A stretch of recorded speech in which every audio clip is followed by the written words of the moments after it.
Hello दोस्तों, नमस्कार, राम राम। आप सभी कैसे हैं? अच्छे ही होंगे। आज मैं पहली बार ऑडियो रिलीज कर रही हूँ।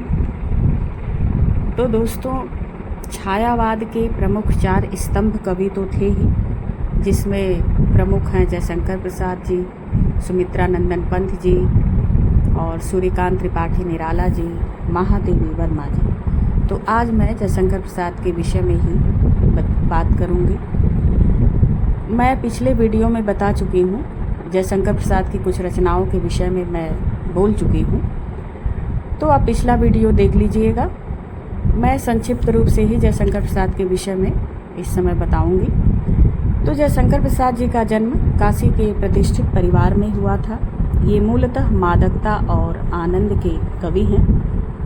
प्रारंभिक कविताओं में कुछ संकोच का भाव दिखाई देता है, किंतु बाद की कविताओं में इनके मन का गहरा विषाद दिखाई पड़ता है, जो आंसू काव्य संग्रह में संग्रहित है। आंसू काव्य वियोग प्रधान रचना है, जो गीत काव्य है, लेकिन अपने इस विरह में भी प्रसाद जी लोक मंगल की भावना खोज निकालते हैं। इस काव्य संग्रह में व्यक्तिगत वेदना, हृदय की गहरी पीड़ा को मार्मिक संगीतमय अभिव्यक्ति प्रदान की है प्रसाद जी ने। एक उदाहरण मैं आंसू काव्य संग्रह से पढ़ती हूँ, आप सुने।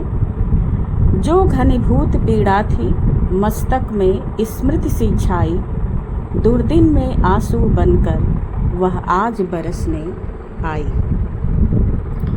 जयशंकर प्रसाद जी जगत की नश्वरता के समक्ष मानव जीवन की नगण्यता का बोध कविताओं में कराते हैं। कभी कभी सूफी कवियों जैसी उत्कृष्ट वेदना का भाव इनकी कविताओं में दिखाई पड़ता है। प्रसाद जी दार्शनिक कवि थे। उन्होंने अपने इतिहास दर्शन के ज्ञान को कामायनी में प्रबंध योजना से समन्वित करके अभिव्यक्त किया है। प्रसाद जी की कालजयी रचना कामायनी एक ऐसा महाकाव्य है जो मनुष्य के बाह्य और आंतरिक विकास की गाथा है, जो अंत में शैव दर्शन के आनंदवाद में समाधान ढूंढता है और इस प्रकृति पर, इनकी इस कृति पर आधुनिक विचारों, आधुनिक दार्शनिकों का भी कुछ प्रभाव दिखाई पड़ता है। कामायनी में कुल 15 सर्ग हैं। इसके प्रमुख पात्र हैं मनु, जो मन के प्रतीक हैं, श्रद्धा, जो हृदय और विश्वास की प्रतीक है, ईड़ा, जिसे सारस्वत प्रदेश की रानी के रूप में दिखाया गया है, यह बुद्धि की प्रतीक है, मानव, जो श्रद्धा और मनु का पुत्र है, वह आज के मनुष्य के विकास का प्रतीक है, जो भूत और वर्तमान में सामंजस्य स्थापित करने का प्रयास करता है। यह महाकाव्य शैव दर्शन के प्रत्यभिज्ञा सिद्धांत पर आधारित है। इसका मूल उद्देश्य है समन्वयवाद स्थापित करना।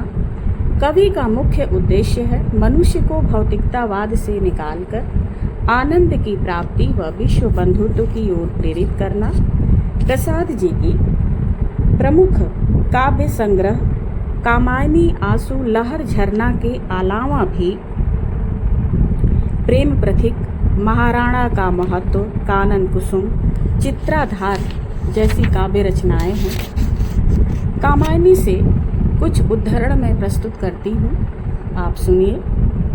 चिंता सर्ग से, जब मनु प्रलय के बाद बचे हुए अकेले हैं और ऊंची पहाड़ की चोटी पर बैठे हुए हैं, उन्हीं का वर्णन कवि इस कविता में करता है। हिमगिरि के उतुंग शिखर पर बैठा शिला की शीतल छाह, एक पुरुष भीगे नयनों से देख रहा था प्रलय प्रवाह। दूसरा श्रद्धा सर्ग से उदाहरण है, जो श्रद्धा रहस्यवाद के रूप में यह कविता है। कौन हो तुम बसंत के दूत, विरस पतझड़ में अति सुकुमार, घन तिमिर में चपला की रेख, तपन में शीतल मंद बयार। लज्जा सर्ग से एक उदाहरण है।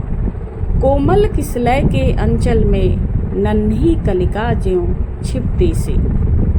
यह भी रहस्यवाद से घिरी हुई कविता है। कर्म सर्ग में श्रद्धा जो है वो मनु को कर्म करने के लिए कहती है। औरों को हंसते देखो मनु, औरों को हंसते देखो मनु, हंसो और सुख पाओ, अपने सुख को विस्तृत कर लो, सबको सुखी बनाओ। आज के लिए दोस्तों इतना ही। धन्यवाद। आप लाइक और सब्सक्राइब जरूर करें।